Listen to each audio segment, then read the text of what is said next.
It's TribLIVE Radio here at TribLIVE.com. Ken Laird, Guy Junker, our Big Ten/Penn State writer-reporter Chris Adamski sticks over here into the 10 a.m. hour.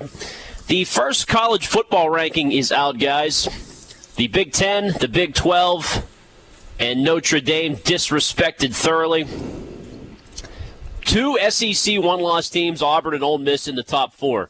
I know things can change. The SEC may beat up on one another here as we go along, but Chris, let's just bring you in right away. How do you think Michigan State, Ohio State, and Notre Dame feel about these rankings? 8th, 16th, and Notre Dame is 10th, despite losing to Florida State in the tight one.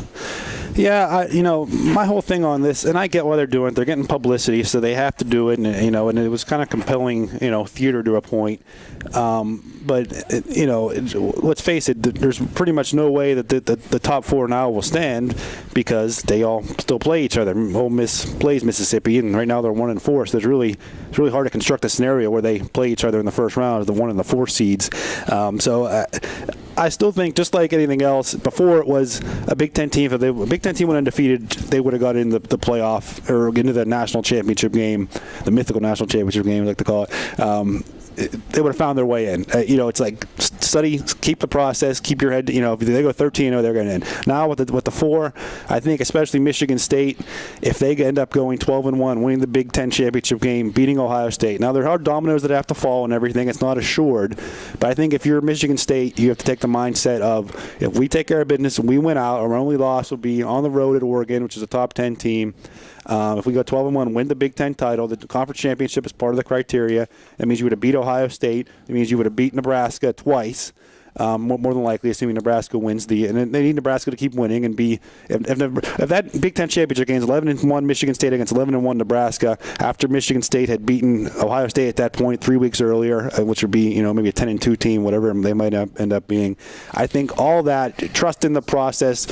If you're Michigan State, this has to be your mindset. If they get there, you take your chances at that point. That there'll be enough two-loss team that you are on a 11-game winning streak at that point. I think Michigan State does get in. Ohio State, it's a little bit sketchier, but I think that's what they got to point to now. I think once all the dust settles, they would still get in. What do you think, Guy? Would you be sickened to have 2 or 3 SEC teams in the Final Four, maybe with 2 losses by that point? I can't say that now until I see what the circumstances are surrounding it, Ken. My biggest beef with the SEC in recent years, and it's a great conference. They've won some national championships, but when teams like Alabama are in the top 4 or 5 and they lose, they drop to number 6. And they're right there poised again to get right back in the picture as soon as somebody above them loses. A Big Ten team, a Pac-12 team's in the top 4 or 5 and they lose. They drop to 11th. Right. And, of course, it obviously always it matters who you lose to, how much you've lost to. But the conference deserves respect. I don't have a problem saying it's been the best conference the last 5 years, the last 10 years overall. But I think they get too much respect, and I think at times they are not playing by the same rules as everyone else. Now this is a brand new thing, first time out. I think the biggest thing is, as Chris said, they're going to play each other. So it's going to sort itself out. I don't think you can get too excited or beef about it until you get close to the end. And I no longer think either that the 5th team has as big a beef as the 3rd team used to. And when they only took 2 teams and 2 teams were going to play each other, or in the old days where you could be undefeated and not even get a shot at playing the team that was ranked right there with you, then you had a big beef. If you're not in the top 4 now, well then, that's too bad. Oregon lost 1 game, but so did Ole Miss. They just lost to LSU. Auburn got destroyed by Mississippi State. So right. I understand if you're Oregon, sure, 5th, you lost at home, but you still have a complaint. Well, you do, but I like I said, I think it's going to sort itself out. It's the middle of October, late October. You got a whole month with a lot of conference championships and a lot of head-to-head matchups. They're going to make, wait the beef when it actually happens. Just get out there and practice and worry about Saturday's game, and things will take care of itself for most teams. Well, the local team that's in this, Chris, is West Virginia. They're 20th. They actually, if they keep winning, will boost Alabama's resume. Sick as that is. Because they hung in there with Alabama. If West Virginia goes on to win the Big 12, they'll probably put Alabama in the Final Four. Yeah, and I think that I was heartened by the committee putting Alabama 6th after the AP voters had put them 3rd, and I think that was just kind of the name thing. Where and listen, hey, I'm not going to say that they haven't been the dominant program of the past decade, and most of those years they deserve it, and maybe we're the best team. But there have been a lot of years where they've gotten some breaks because they're Alabama, because they have the reputation, because they are ranked higher entering the season, because they're recruiting club, whatever it is, more so than their on-field resumes. And I was glad to see that, because I thought it was pretty inexplicable that Ole Miss was 7th and Alabama 3rd in the AP poll whenever Ole Miss beat Alabama. And I'm glad the committee at least did that.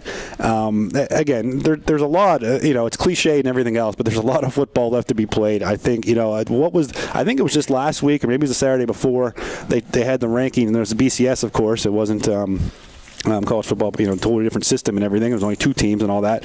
But, Auburn wasn't in the top 20 last year at this time, a week ago or whatever it was, or 2 weeks ago, and they ended up in the national championship game. This will sort of, there's no need to gnash teeth right now. Wait a few more. Maybe get down to this final 2 weeks of the regular season. If you don't like where you're sitting and things aren't falling your way, maybe then you start to worry if you're Michigan State or whoever. If you're Georgia, Notre Dame, Kansas. These Big 12 teams still have to play each other. The Kansas State, the TCU, Baylor. There's still some games to be played amongst them that if one of them can win out, maybe they get more in the conversation that way. Notre Dame the same way. Things will still happen down the stretch here. One thing I found really interesting, and this is irrelevant to the Final Four, which by the way, I don't know why they list the top 25 when they're only picking 4 teams. I don't know what the point is going 25, but hey, that's just me. And I'm not advocating in any way whatsoever that Marshall be in the college football playoff for the semifinal or be a serious consideration, but they weren't in the top 25. They're an undefeated team, and I think that kind of tells the philosophy of the committee and what they think of strength of schedule and how they're going to treat the smaller conference teams going forward, maybe into the future. And maybe a team that has a more legitimate case at it, a Boise State or something like that. Not this year, but I just mean in general. If they go undefeated some year and play in the Mountain West or play in the American Athletic Conference or whatever it is, and play a decent schedule, maybe play a Power 5 team and beat them, a mid-range Power 5 team, that they're probably not going to get consideration.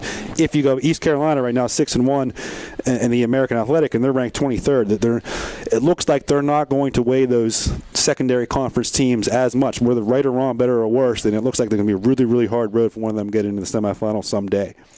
Well, I think what's going to be interesting to see